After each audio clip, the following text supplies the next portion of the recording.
Hey Safari and Mack fans, and welcome back to the American Alligator Part 2. I'm your guide and your host, helping you make connections to the wild.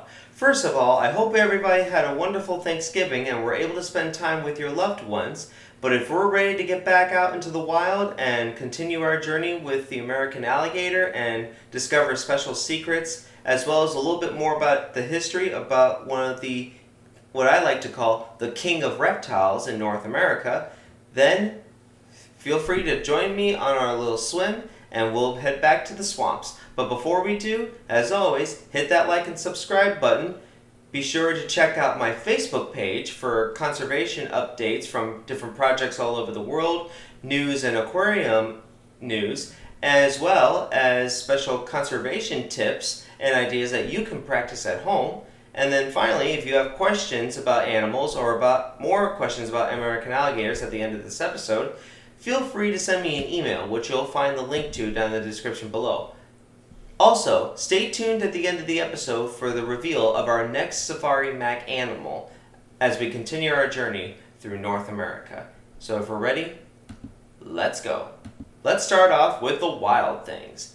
Now, as if being a survivor for millions of years wasn't really wild enough, there's more.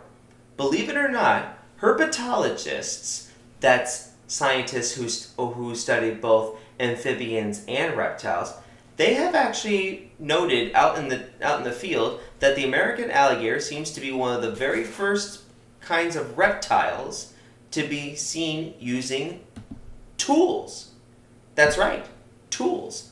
But not a hammer nor a saw. Instead, they're using sticks. But how is that? Well, let me explain. First of all, Florida is one of the top spots for bird watchers who come down here during the winter to watch other migratory birds come down to make their nests and lay their eggs and hopefully have a successful breeding season.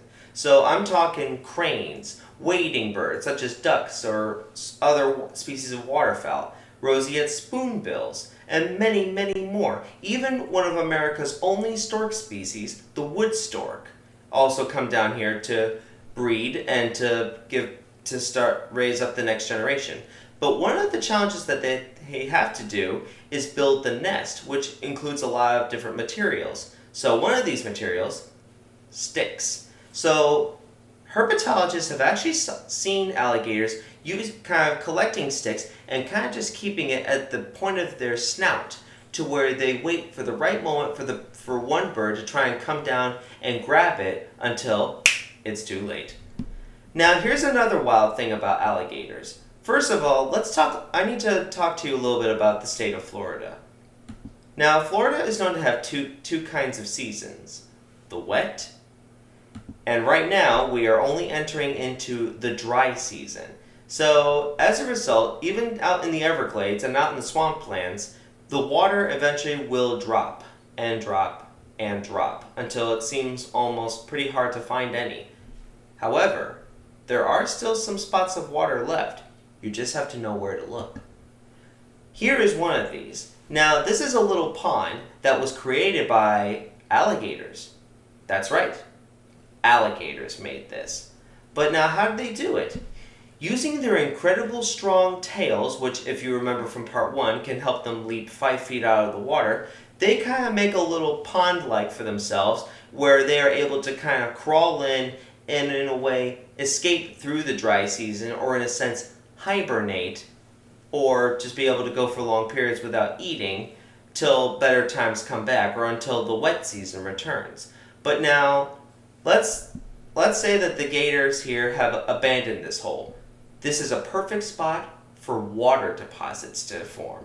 So as a result, many different animals, deer, possums, raccoons, and I'm talking many, even birds, even amphibians like frogs, they will come here to either breed or to drink. So this is really a lifesaver for many animals during the dry season. So this is what's led alligators to be called a keystone species, which, just like the elephant, what they do affects the environment and others all around. You know, there are many other different kinds of keystone species, but we'll get to that at a later time. Now, I would like to talk to you a little bit more about their history with this next bit. The threats of the past and currently the present. So, back from the 1800s up until as recently as the 1950s, alligators were hunted. And I mean a lot. Not like, oh, hey, we got a few. I mean, these animals almost went completely bye-bye. They almost became extinct because of hunting and because of loss of habitat.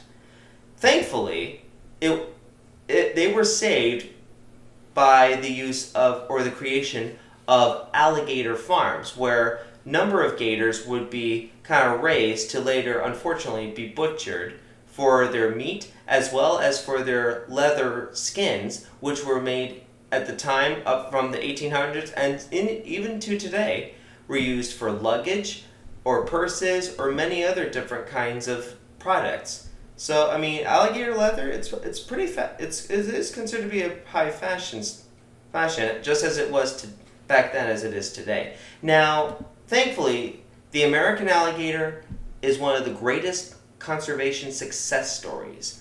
And as we go through North America, I'm going to introduce you to a few other great conservation success stories.